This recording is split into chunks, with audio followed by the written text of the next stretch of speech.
with the blueprint model, right? Literally, the slogan of his company is it's the "Don't Die" movement, right? They're going, no, we're denying death for sure. And for the first time ever, we have people that are going like, yeah, that sounds right. That seems possible. Which I mean, people have always been super optimistic, and people predicting the future have always been relatively bad at it. I know there's some that have hit some Yeah. key markers, but it's just like if you're going to adapt this perspective of I can become so perfect in this life that I don't die, then you really, I mean, like that's a complete flip on what we know to work towards life satisfaction of all of history. You know what I Yep. mean? Yeah, and as we should focus here, so people who don't know Brian Johnson, he's a tech entrepreneur. He started this thing called the Blueprint or Project Blueprint and this Don't Die movement. So he spends, I stated, roughly $2 million on his annual protocol of this health optimization process. Yeah. And really, he's pursuing this idea of this longevity escape velocity. And how do you Sounds feel good. about that? Where do you where did this come from? Why do you think people are so drawn to it, Sean? And how do you see this play out kind of in your clients around the fitness side and health side? I mean, I think every person inside of them doesn't want to die, right?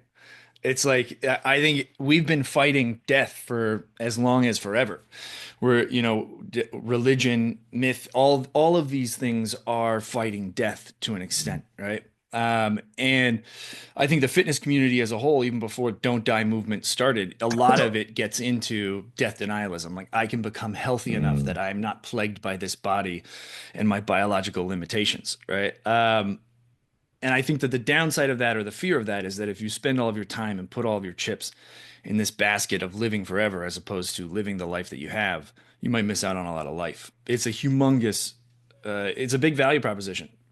Brian Johnson, like you were talking about in terms of addiction with alcohol and then it pushes everything else to the outer circle, mm. it makes a ton of sense in this space because he has made reversing his rate of aging the most important thing in his life. And if you don't fit into that, everything else has been pushed away, right? Yeah. And a And you lot of have to. those things can be really helpful when put in proper context. But I remember watching a video with Brian Johnson, and he was showing his sleep protocol of Yeah.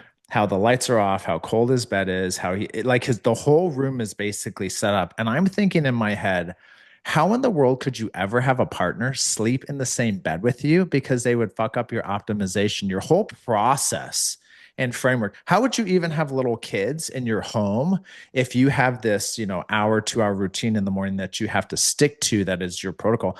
So this Well, is it will where shock you to know this, but he does not have a partner anymore. yes, as evidenced Yeah. by his sleep patterns. And, you have to ask the question at this point. I spent actually last week doing a ton of research on this idea of like, what are the regrets of the dying? And I researched, from universities to medical publications to people who worked with death and dying patients, like, what are the top regrets of the dying? And I just want to read a couple of those because you Yeah, that start to sounds interesting. realize none of the regrets have to do with wishing that they were more optimized. Okay, so let me go through some of these. So I wish I had the courage to live a life true to myself rather than a life others expected of me. I wish I hadn't worked so hard, but had instead created intentional time to relax and play. Play is not part of optimization often. The third one is I wish I had the courage to express my feelings more. Now, this is counterintuitive to optimization because feelings are actually not effective and efficient and optimized. They're pretty messy, they're all over the place. So we try to box those and push those down and push them away. The fourth one is I wish I had been a better friend by creating more time for the people who mattered most. I wish I had been more patient and loving towards myself and allowed myself to feel happier. I wish I hadn't let fear control my life and had instead been more courageous in taking bold risks. And it goes on and on, but you start to see a pattern in these top 10 characteristics is that not one of them is about the functional optimization of life. It is about connection with yourself. It's about the connection and quality of relationship I have with others. And it is about the connectedness to our purpose and our passion in what we're called to do in this life. So it's just interesting. When you look at the regrets and you look at people who are Yeah. dying, what do they regret? And it reveals a lot about, what matters most in life. And health is great. This don't die movement, I think, has some really positive elements of advancing lifespan, but it can really start to break down. I guess the question is, could you live a life? Are there people that are dying on their deathbed who go, I have no regrets, like that, right? Who actually did optimize, or does almost everyone regret not have? Yeah. Because when you're Yeah. on the end, the thing that you can have Yeah. is still connection. You can't Yep. go hustle, you can't go do these things that you chose to do in the Yep. moment.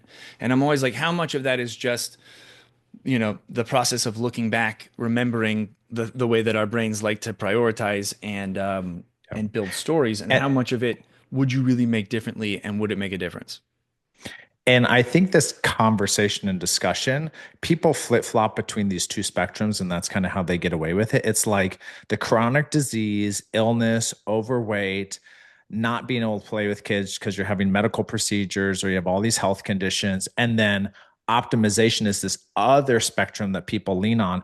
But like, we need to understand, and my wife said this beautifully one time. She told me, she's like, Andy, health rarely exists in extremes. And she was so right. Health rarely exists in these extreme states, it's the more of Yeah, the middle ground. It's that standard bell curve right in the middle. And we want to push towards the optimization of the health. Look, I'm huge on my fitness and health and nutrition. I've been working with you, Sean, on my fitness. Like, I want that to be, I want to be in the best shape of my life I can yeah, possibly be. But to me, around my fitness, especially around body fat percentages, there becomes a point at which there's a level of body fat that I don't really want to achieve because the implications of what it takes away from the freedom and flexibility and joy that I can have in life, just being able to be with my family, go out to eat and have pizza with all these different things, because the diminished point of returns, I can't keep dropping body fat without consequences to other areas of my life that matter most. right. Yeah, there is the sacrifice. It's the optimization sacrifice, because if it is making fitness then becomes the alcohol in the center circle. And Mm, once you have anything that becomes that center circle besides your whole yeah. goal, then you're probably screwed. Yeah.